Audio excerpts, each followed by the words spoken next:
In making the choice of the language to use in this monologue, I had to tone down my ambition of using Masai or Swahili as the languages that I've been using most predominantly in most of my sharings here. And that is because of the class that I aspire to reach out to in this sharing, the petty bourgeois class, call them the middle class if you may.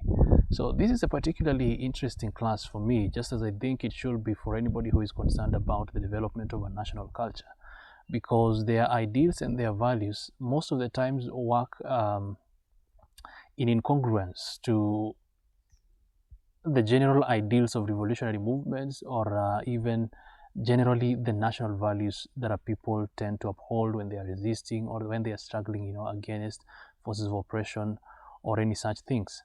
So these are people that have been propped up by capitalistic systems to be elites in our African societies today, and they go on thinking that they actually have become something else. They have adopted new cultures, and they are really unlike their brethren. They are unlike, their fellow Africans or their fellow tribesmen. So as such, they have been indoctrinated into European and American bourgeois capitalistic values that, in a real sense, they by themselves have no culture and no identity of themselves. So this middle class as seen in Kenya today, they are the people who for the longest time I think have suffered a cultural crisis. They do not have a certain sort of identity attached to their own reality, I think. So I think it is even an exaggeration as such to say that there are people who now uphold capitalistic ideals or even values or these bourgeois principles, because in a real sense they are victims of this system themselves, though they just sometimes choose not to see. So their acts of indifference, their apathetical approaches to life, and their uncritical acceptance of the status quo, and their refusal to take action in times of need when the people are resisting, when the people are trying to struggle against these imperialist forces of oppression, and sometimes even their direct sabotage of these movements, either by association with these forces of struggle, sometimes just working for them, whether consciously or unconsciously, are just some of their top characteristics for me. And because these imperialist forces work in really very, very queer ways sometimes. And as we have seen with history, because it is replete with many examples of how these colonial and imperial interests have always, propped up people and culturally assassinated their values, and just call it cultural assassination in a way, because to subjugate a people, you need, by all means, just to tackle, their culture. And so these are the people who have instilled on them images of defeat, images of hell, such that these middle class live, just aspiring to be something else. So they have been instilled an image of, self-inefficiency, inferiority complex, so that all they could live to admire or aspire to be is some image that they have of whiteness. And this comes from the kind of literatures that they have consumed all the time, the kind of music, the kind of cultures they have been made to look.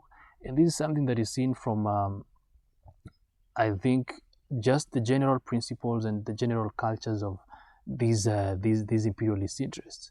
So I found something just very interesting for me that I observed just a few days ago.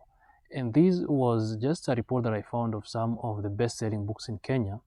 And interestingly for you to note is that many of these books, I think the top 100 or even top 10, the majority of the overlying themes in most of them are themes about sex, themes about these politics, this cheap politics of masculinity and femininity, one trying to sabotage the other. So the women are being taught to how to get at men and how to maximize, their sucking from them, and how men on the other hand are being taught, how to, just play around with women, how to seduce them, how to get them in, just I don't know, so many things that they are being taught all the time.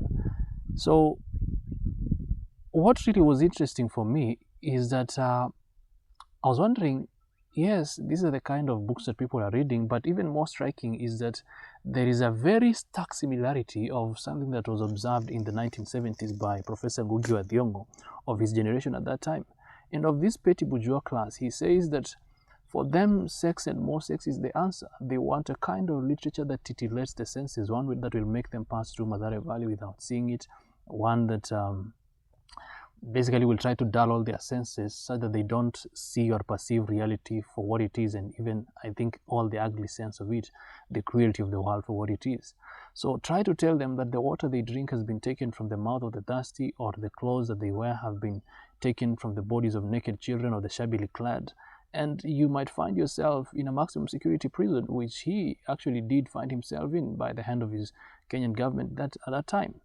And what was really just shocking to me is I discovered just out of history a time when the first president, Mzee Jomo Kenyatta, one time was saying, brothers, I think I've spoken to you enough in this language. It is not my wish that I should be speaking to you in a foreign, and for that matter, a colonialistic language. And people were very, very happy. There were shouts of jubilation and ululation when the people were celebrating, because I think that message for me carried really great hope, and it symbolized, a sort of complete independence for Africans, in the fact that they wouldn't even need again to rely on these foreign languages for their own way of life, their own cultural advancements, their own dealings with each other. And even standing on the right hand of Mzee Jomo Kenyatta was Thomas Mboya, and with his chubby cheeks and beautiful smile, he was very happy, even though I knew that he was really a man who spoke through the nose the language of the Queen. But it was really a great moment of symbolicity. So then moving again a few steps forward in history, you find that the same Kenyatta government, Kenyatta who held the same ideals, for empowering and using African languages before, now is imprisoning the likes of Ngugi wa Thiong'o and really torturing writers for taking steps to use these African languages. So Kamirithu Cultural Center is touched down, and the writers are later detained, and they have to live in exile for the rest of their lives, some of them. And I was wondering what really corrupted these leaders such that there was a change of values at some point. Of course, we know that at the verge of independence, the only means of survival for the for the colonial government was trying to secure itself, or just like to try to leave a security for itself in the coming future, that they still have their interests protected in African soil. So they had to ensure that really their tough or fibrous roots really have been anchored deep in the African soil, so that even when they have left, they would still be able to have some sort of control or influence, or something that they gain from the whole African progress. So I think there must have been a hand, because sorry.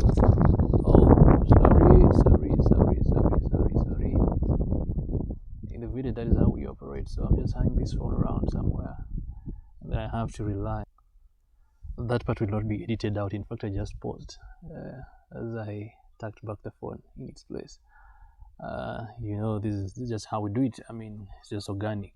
You place simu kuegemea kwa mti, alafu unapiga video yako safi na unaendelea. So that is just it. So in order to protect their interests, they had to ensure that really the cultural aspect or the values of African people are completely changed, and the Africans now have to live just aspiring to these certain images of whiteness amongst themselves, and that is the highest level of cultural assassination. So you kill their language, you kill their values, you kill their ambitions, their hopes, their dreams, their aspirations, what they want to be in the future, and really you have completely changed the dynamic of these people and how they're going to live in the future. So I think of the Kenyan literary scene, taking that case as a literalistic literary scene, thinking of that case in terms of what the Kenyans are reading today. I'm telling you, it is about sex, it is about prostitution, promiscuity, it's about the cheap politics of how men should outsmart women, and how women should then be able, in their cheekiness, to try to suck the much they can from, the wallets of men, and how they can, I think that is what Kenyans are reading. So we don't even need to talk this time about what kind of films or what kind of things Kenyans watch in secrecy, of course. There now is where your ideals and values and morality, I think, should guide you, whether you're a Christian or whichever religion you may be. That is like a thing for you to consider yourself. But yeah, it is a reflection of a real sickness that we have in our society today by the kind of artistic productions that we have enjoyed to be reading ourselves. So it is a literally sick literary scene today. And before anybody would clap back on me, and I know this video may not really get viral because this channel by design is not a popular one, but in case some of these Kenyan writers that I'm talking about will get it and they will come back, they will start, their clapback, and they will start to create some kind of backlash. I'm going to tell you the real thing. We need to get back to understand what is the real meaning of literature in its sense. And I would say literature, by all means, is a means of survival. It's a means of struggle for all kinds of people with different kinds of aspirations and ambitions, whatever they may be. So that even if you're talking about people trying to document their culture and a culture trying to survive the test of time historically, they have to document itself. So it is a struggle against the race of time. So such a documentation in itself that will make up historical literature is a struggle. Whether you're talking about these imperial cultures that we've been talking about, and when they want to do this kind of indoctrination into another people, honestly, what they have to do is that they'll have to instill these values in a certain kind of people. So this is a culture that is struggling to implant itself on some other people or on some other culture to try to subjugate. It is like a weed that it is trying to, overcome the real plant and take control of all the natural resources available in the little ecosystem, or in the little niche that they occupy. So it is one thing struggling, however ill the motives could be, that it wants to kill another one. It is struggling. Even those who think and want to say that literature, they read books, they read novels, they read poetry just, for enjoyment, it is also another set of people who are struggling, and they are struggling against, mental occupation. They are struggling against stress. So by all means, it is again another form of struggle. So literature, in a real sense, is a means of survival. So seen in that light, literature as a means of survival and the existence of struggling forces and opposing forces, forces that are trying to pull away from each other, and if people are in the middle, they're going to be pressed or they're going to be stretched and really tensed. Mindful of those struggles that are existing, then what then should be the approach of the African writer, or what should be the approach of anybody to literature? So there are struggling people, there are struggling masses, and they're struggling against exploitation, they're struggling against forces of oppression. Then how do we then must respond to it?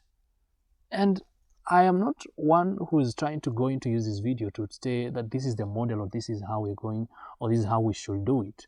Because I think that is a question of not trying to find a solution, but you must just understand what it means. And I just want to point out to some of the things that are just some of the works that have been written by other great, I think, people who have been on the side of the people who are struggling. But before that, which is some few poems that I just want to quote to you. Before that, I want to say that in the event, or in the situation that we have a situation as such in the Kenyan literary space, for example, where I'm saying writers are writing these kind of bullshit things, they are writing these nonsense, non-progressive kind of things that just do not edify society, and in any case they are trying just to disenfranchise by all means, planting strife among his people, things that not necessarily edify. And this other side of the tag, which are the Kenyan readership and what they demand. And I think we must also try now to ask ourselves, or try just to see what this market economy means not only for the tangible products that we produce, but even, you know, in these things that are immaterial, things that concern the soul, things that are spiritual, when they are now starting to be commodified. You know, one of the effects of colonialism was the commodification of everything and the commoditization of things, such that even things that necessarily were not supposed to be monetized, now they are. Talk of from the real and the very fast factors of production, to the means of production, even to the very end and the outputs and the products of this production work, or this or the work generally of the people. All of these things are commodified. So now, when you look at the fact that we have adopted this capitalistic mode of economics, let's say, for example, in Kenya, which is what was done in at independence, which is of course what resulted to many landless people in Kenya now, over the years still now, is that even in the point of literature now, I'm starting to see that, because we have writers then who are writers who in some way are working for another class. So they are recruits of the oppressing classes, they are recruits of the exploiting classes, to work in concert with them to continue to exploit the people. So that if it is literature that was supposed to tell people the truth, if it was literature that was supposed to, vile tulikuwa tunasema katika Kiswahili, kioo cha jamii, to reflect what is in society, the ills of society, the struggles in society, then they are working on the reverse, actually, where they are trying to dull the senses of the people, they are trying to divert the people from seeing a certain kind of truth, or seeing a certain way of life, or seeing the truth just for what it is. And I think it is really quite a very damning thing, and I think we just need to see this for what it is. So writers, you'll find that now they are recruits of the state and of these oppressing forces that try to put the people down all time. And so with the kind of books they write, they're trying just to dull the sense of the people, they're trying to distract them, they are trying to implant images of defeat, or just unmindfulness, these feelings of apathy, feelings of lack of concern, you know, feelings of indifference, and people who just generally don't want to take action. So they live with these implanted images of Western, you know, cultures, and they just want to be, they have like new aspirations with them. So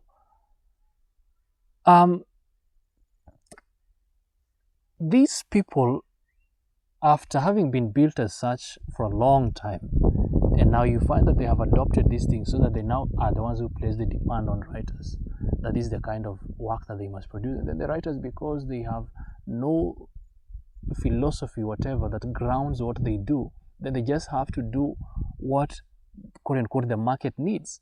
So which is again another principle or ideal upon which imperialism is founded upon. So simply we are doing it not for ourselves, but we're doing it for some other reason. So what I was trying to point out here is that these are people, these are two groups, these are two opposing sides pulling away from each other, that are supposed to work in concert. I think the African writer, for me, should be the one to help to point society to what it ought to see, and not necessarily to be compromised by these imperialist and external forces that try to oppress the people down all the time, and the people as well. What kind of things that we appreciate today?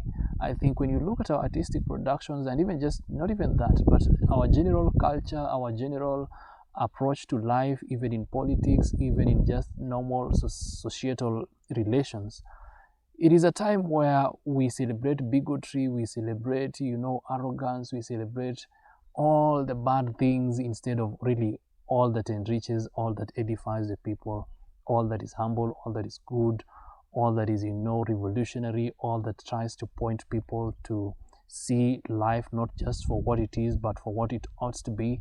I think we have been completely pulled away from that, and that for me just explains the success of these colonial legacies, in the fact that they have lived on even up to today. So in a real sense, I think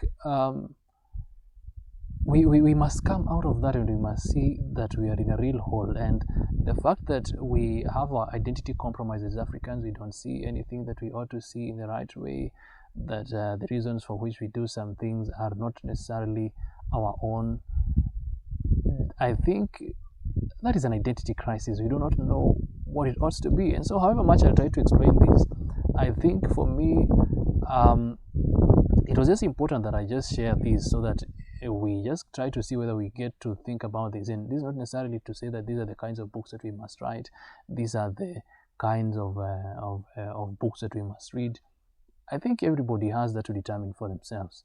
But we must know eventually that the African cause is we are heirs of a heritage of struggle.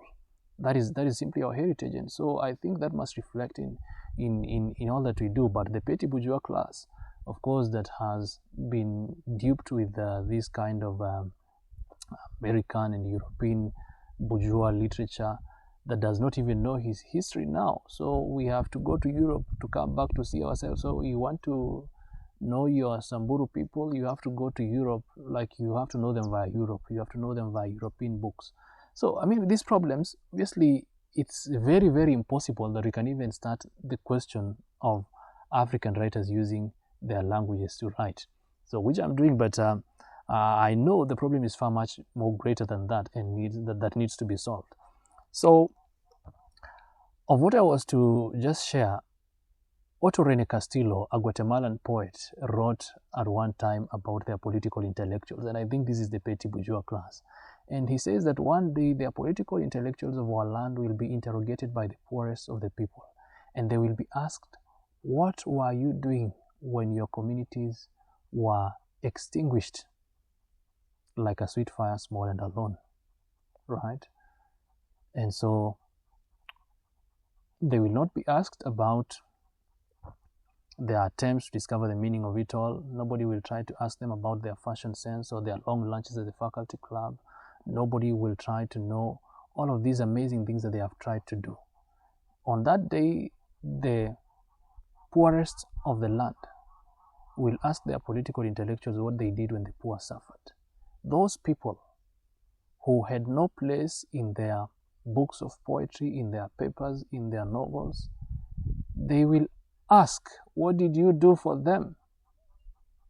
They're the people who have worked for them. They're the people who have produced their food and produced their clothes and even took care of their children. They raised them on their behalf. They will ask what they did. And on that day, a political intellectuals, you will not be able to answer. A vulture of silence will eat at your guts. Your own misery will pick at your soul, and you will be mute in your silence. That is the danger, I think, as Otto Rene Castillo really pointed out, when we choose to be on the side of the oppressing forces. History will judge us very harshly if we were the ones who participated, whether consciously or unconsciously, to try to divert the people from seeing the truth and seeing the light of their conditions, and if we never tried to really help to emancipate them or just help them to see life for what it is and also for what it ought to be. And then, when finally a worker will read history, as Bertolt Brecht asked, there will be so many particulars and so many questions. Because just for example, the worker will ask, who built the 7 gates of Thebes? The books are filled with the names of kings and queens. Was it the kings who howled the Kraji blocks? You know, I think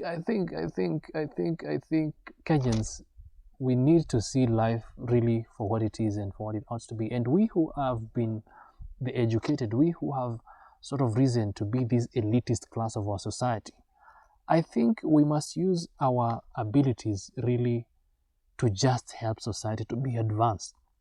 And we shall not be really participants and, you know, the left hand or the right hand men or women of these oppressing and exploiting classes.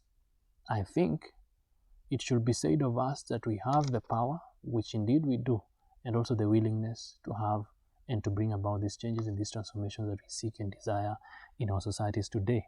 But The reality is that the Kenyan middle class as it stands today, they're the ones who sabotage revolutionary movements, they're the ones who dine with the oppressors when the opportunity comes and they forget the struggle that they have been part of, and they try to divert the people. So if we continue this same way, it will be said of us in future by our children when they try to travel back in history and try to see where they came from.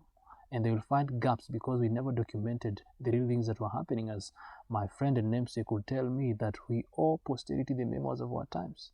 And they will look back and they will say that there lived a people who had the power, the ability, the technological know-how, the instruments to bring about change, but they lacked the willingness, they lacked the will, they lacked the desire to bring about change. And so, as a result, we are how we are. The forces of oppression have continued to deepen their taproots in just sucking the resources of our land, and nobody ever tried to tell my people the truth. Our political intellectuals, there comes a time when we just must do right because it is right to do so, and the time is always right to do right.